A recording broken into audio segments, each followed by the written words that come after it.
A man went to a hotel and walked up to the front desk to check in. The woman at the desk gave him his key and told him that on the way to his room, there was a door with no number. That was locked. No one was allowed in there. She explained that it was a storeroom, and that it was out of bounds. She reminded him of this several times before allowing him upstairs. So he followed the instructions of the woman in the front desk, going straight to his room and going to bed.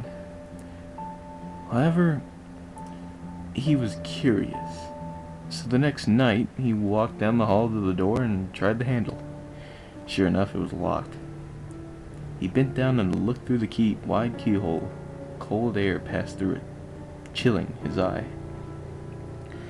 What he saw was a hotel bedroom, like his, and in the corner was a woman whose skin was incredibly pale. She was leaning her head against the wall, facing away from the door. He stared in confusion for a while. Was this a celebrity? The owner's daughter?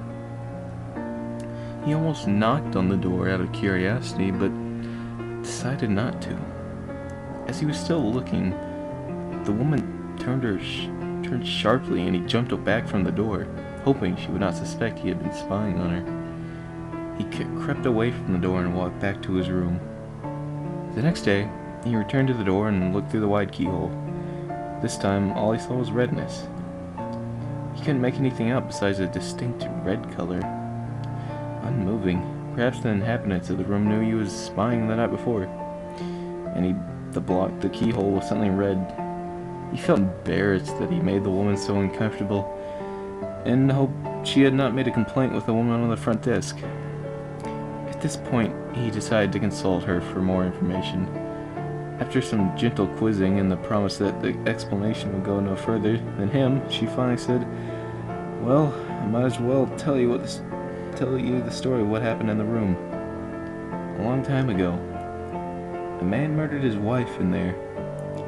We find that even now, people get uncomfortable staying there. But these people were not ordinary. They were white all over, except for their eyes, which were red.